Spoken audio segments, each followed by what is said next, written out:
G'day guys, and welcome to, I guess, something of a bittersweet Wednesday night drinks here at the Oak Barrel. My name is Scott Fitzsimons, looking after all the spirits things here at the bottle store. Going live for just a little while tonight on the Facebook and the YouTube. Have a bit of a chat, a bit of a drink. We had hoped the original plan was to be hosting our Darroze Armagnac tasting tonight with Mark Darroze. Unfortunately, had a bit of a perfect storm of things happen in terms of getting the stock required for the event to the Oak Barrel, getting the stock required to the people from the Oak Barrel out to people, particularly people a little bit further afield than the Sydney CBD. And then the stuff that did go out had a few issues with it as well. So bit of the perfect storm, but overnight we've been in touch with Mark Darroze from Armagnac in France. We've been able to reschedule for next Tuesday. So yeah, looking forward to that. Still looking forward to that, which is going to be a lot of fun. And Mark is really one of the experts of Darroze. He spent a lot of time as the president of the actual Armagnac Authority and peak body. So that's going to be quite a bit of fun. But I thought, just in case anyone did still want to tune in, we'll do a quick little live stream here tonight, talking about what's new in the store, what's coming up, and if anyone wants to drink along with me as well, I'm actually going to have a little bit of a Darroze there. Talking about a 2000 Bass Armagnac, see if I can actually think about it, from Domaine de Poulas. And if you didn't do too much reading on Darroze, in terms of when we were purchasing tickets and that sort of thing, quite an interesting house when it comes to Armagnac, and for me, quite probably one of the top bottlers of Armagnac. They're not a producer; they don't have their own vineyards, they don't have their own distillery, but they certainly do. They go around to different houses, different maisons, and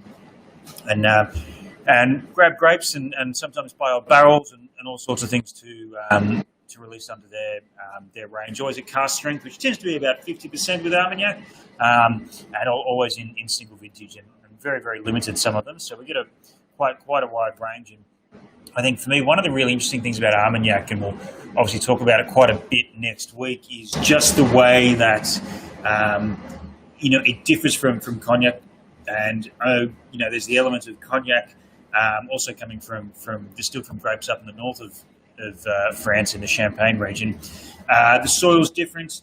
There is some overlaps in the grapes that they use in cognac and to make Armagnac, but largely it's almost a cultural difference in terms of the way it's made, the laws around making it, which means that in cognac you see things like VS and VSOP and Horse d'Arge and XO and all that sort of thing. Whereas Armagnac, you almost exclusively see vintages. It's actually quite, unusual to see something with, a 12-year-old on it, rather than to see a, 2000 vintage, a 2010 vintage, and that sort of thing. So I find that quite fascinating, and it's a drink as well, Armagnac, that is really, well, I hesitate to say underpriced, but certainly I think undervalued by a lot of people.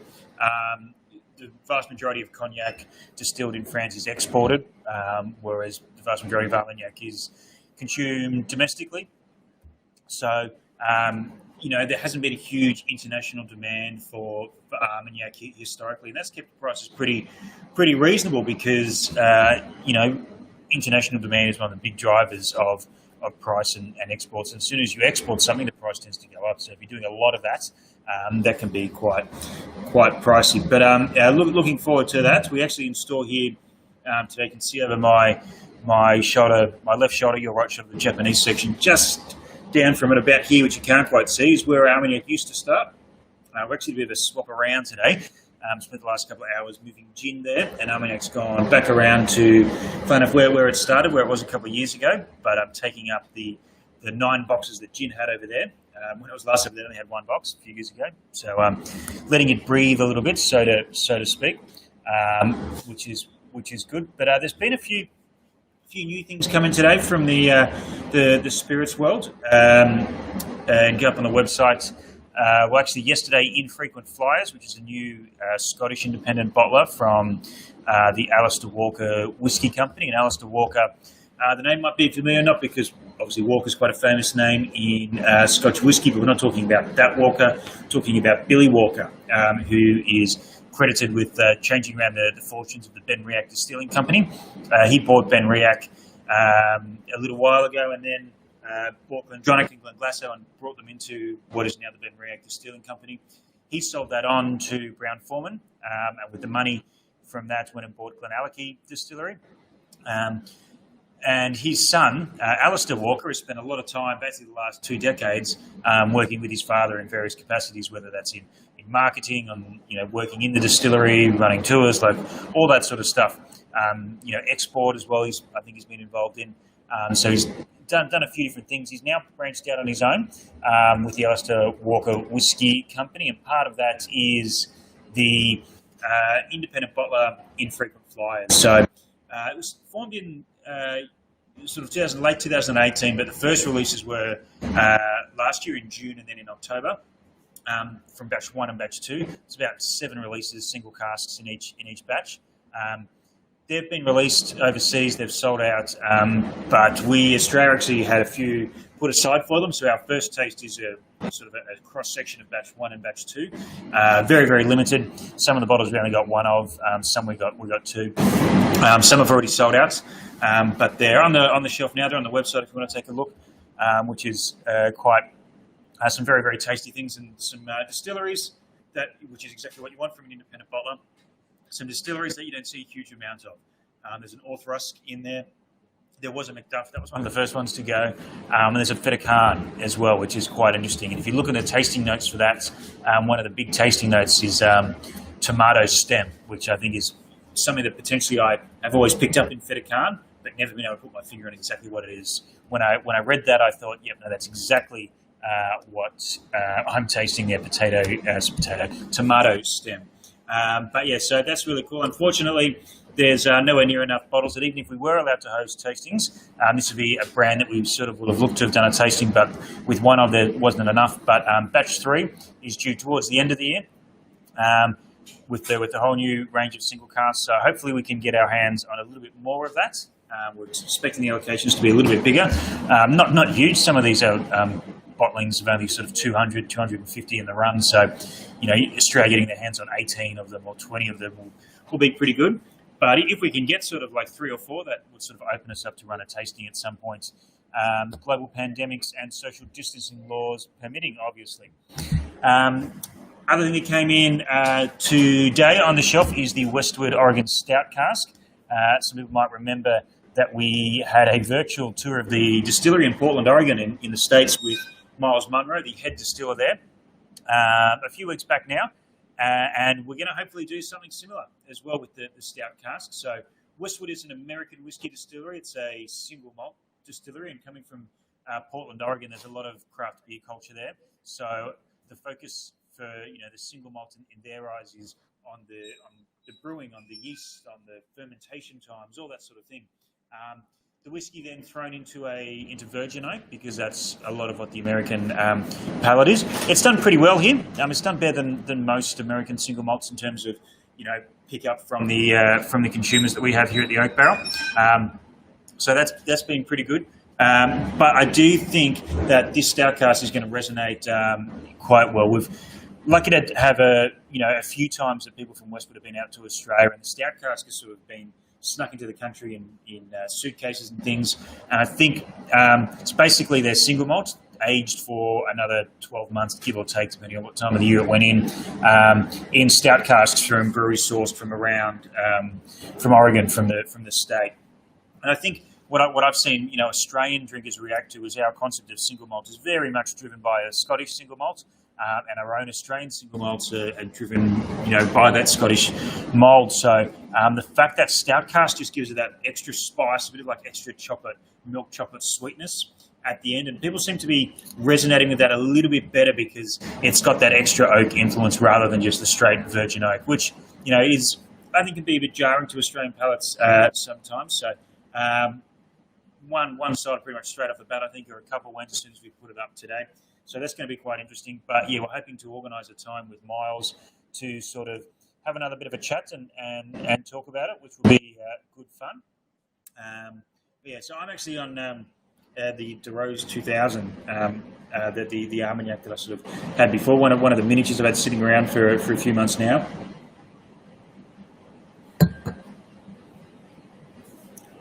Yeah, it's going to be fascinating. Like with the Darroze bottlings, the young stuff. When I say young, I mean sort of sub 20 years, because that is young for their selection.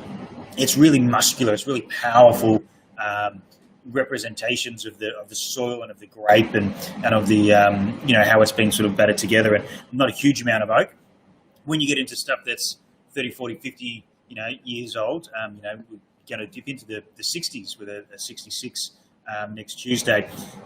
You start to see a lot of oak, and they become beautifully perfumed and all sorts of things. And it's going to be interesting to see the way some of these go, whether they go down that dried fruit, dried oak thing, or whether they go in that really big, perfume floral sort of note.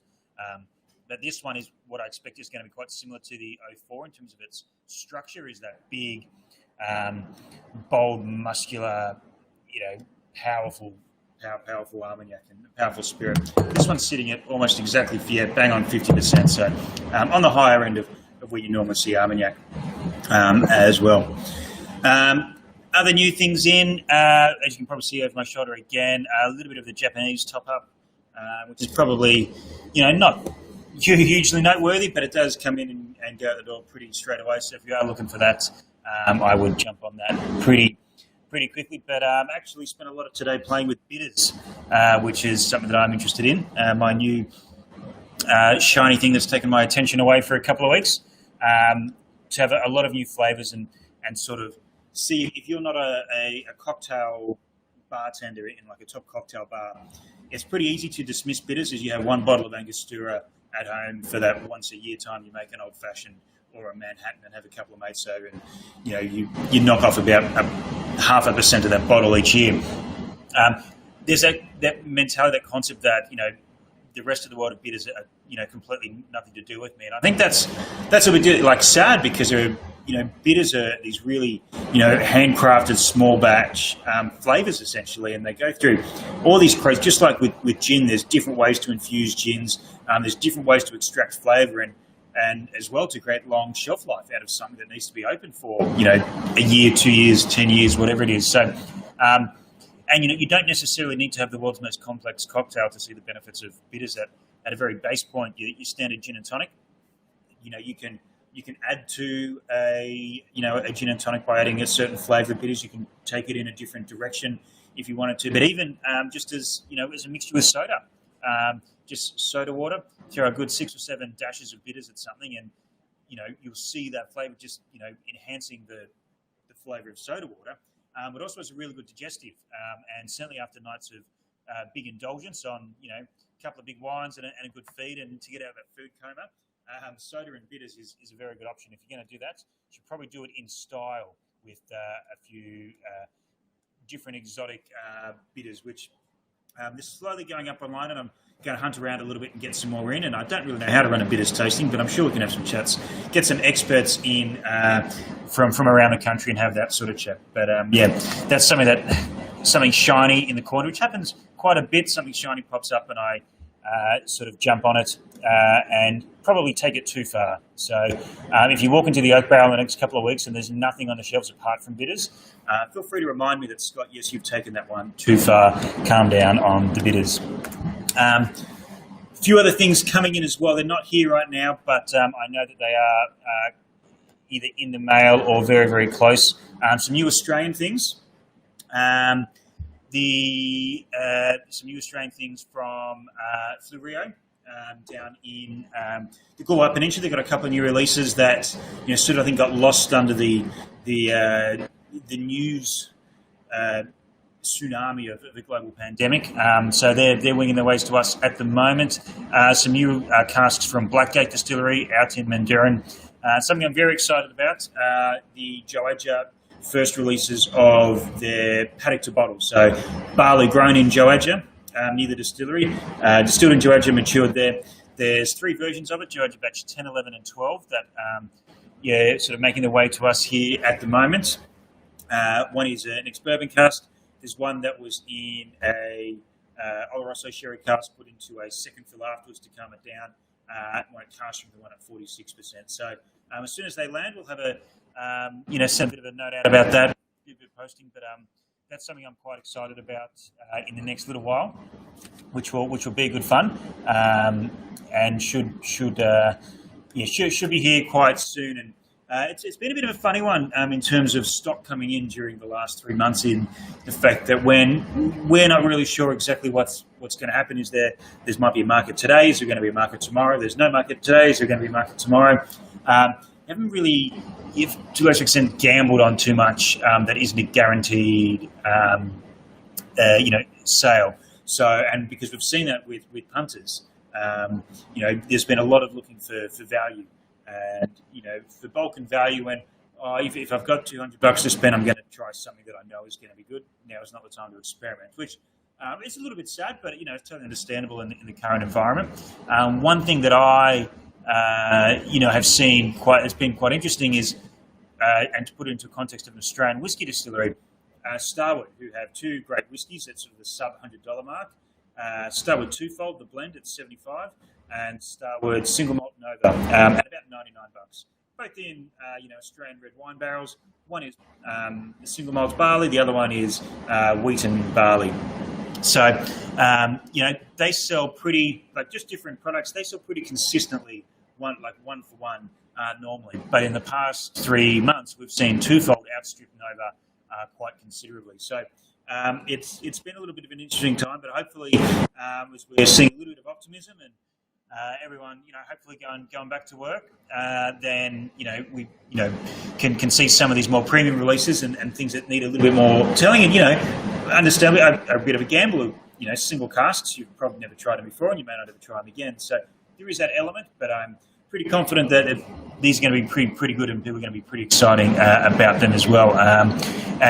Georgia open for business again this weekend, running free tours for anyone that finds themselves down that way south, which is going to be a bit of fun. Unfortunately, I'm going to be here working, but if anyone's got some free time, go down there, jump in the car, pick someone in the family or the friends group that you're going to designate as a driver, because you're going to want to have a bit of a taste down there. So get down there, and we should all be looking at regional areas in New South Wales for the people here in Sydney, but all around the country for in the next little while to spend some money in places that haven't had a lot of luck in the past 6 months. I mean, it is 6 months because we're officially in June, which is a little bit scary. Sometimes you get to June and go, where's the year gone? That feels like it was January yesterday. And this one feels a little bit different this year. I think 2020, it's gone quite, it feels like it's gone, not like where's the year gone is a valid thing to say, but it certainly hasn't gone quickly. I feel like it's gone quite slowly, and January was a long time ago, in a different world than what we live in today. So there's a couple of interesting things coming in. There's a whole bunch of Norwegian stouts and stuff that hit the shelf today as well. I know that Joey is madly out the back somewhere stickering up a bunch of new wines, both some old favourites and some classics. I think there's some quite rare natural wines that there's maybe only 5 or 6 of in the store that will pop up online in the next 28 to 48 hours. Then I guess we're on to a lot of tastings. Tomorrow night we've got Never Never, so we're going to have a little bit of fun with Sean Baxter from McLaren Vale down in South Australia there, talking about his new release, the Juniper Freak, which I'm very excited about, because Juniper Freak, I think, is such a unique gin, not just in its flavour profile, but just the concept of going out and sourcing juniper berries grown in a single region or a single country in a single vintage is something that no one's really done before in gin, and to see what that means in terms of bottle aging and flavours and freshness and all that sort of stuff is very interesting. And to all of those taking part in that, we sent out a lot of gin. So you'll have some left over tomorrow night after the tasting to make martinis and gin and tonics and things with as well. Then obviously next Tuesday, what we probably should have been doing tonight if the worlds had aligned with Mark Darroze from Armagnac. Then on our website actually, and you can go to oakbarrel.com.au/event. There is a whole bunch of wine tastings that have just gone up. That across a wide spectrum, from some really cool biodynamic natural things from Adelaide to some really premium tastings that were sort of jumping on the back end of some French stuff, which is going to be a lot of fun. Barrel aged gin, as Crafty points out in the comments there. Yes, we're going to have a bit of a time with that. I'm working on a few other whiskey ones as well. That we'll have some chats with people that we'll hopefully be announcing next week. One that I've locked in and just need to tweak and get up online. This is a bit of a teaser for people, because I know some people might have been booked into the original tasting, but the Iniquity Designer Dram tasting, which was where we were all going to sit in the back room here at the Oak Barrel, get some car samples and make our own versions of Iniquity single malt whiskey from Adelaide. We've reworked it a little bit to make it suitable, because we can't be in teams anymore. We're going to have to be individuals. So it's still going to be created dram. It's going to have a little bit different result and a little bit of a different format to it. But in the next couple of days, that should go up online. And we will be calling in Schmitty from Adelaide in, I think, the first week of July, so about 4 weeks' time, by the time we get those car samples set up here and then redistributed around the world. And there's obviously some people who were booked in to that tasting before it was cancelled, about 3 days before it was meant to happen. Who will get in contact with and explain what's going on, which will be quite a lot of fun. Well, guys, it's about 7:30, almost just about, so that'll probably wrap me up quite soon for a quick Wednesday g'day and what's going on and all that sort of thing. Feel free to ask any more questions, send any things to scott@oakbarrel.com.au, which is my email. It's very easy to remember. I've got any questions about anything. If you've got any questions about the Armagnac tasting, where your pack is, or if there was any issues with your pack when it got there, please let us know, because we're working through them. Smashed most of them out of the park, the Savo. So confident that we'll have everything in place for next Tuesday, and we're going to have a lot of fun with that one. But take care on whatever you're doing on a Wednesday night. Have a glass for me, whether it's something frothy, something from squash fermented grape juices, or something that's been through a still, as most things in life should be. Raise a glass to yourself and to all the restaurants, bars, pubs and clubs that are reopening all around the country at the moment. And hopefully we can continue on this good work and responsible work we're all doing to keep everyone safe and give ourselves the best chance to going back and having a drink regularly in person at the Oak Barrel backroom again. So thank you very much. I'll speak to you all soon, no doubt. And happy jamming.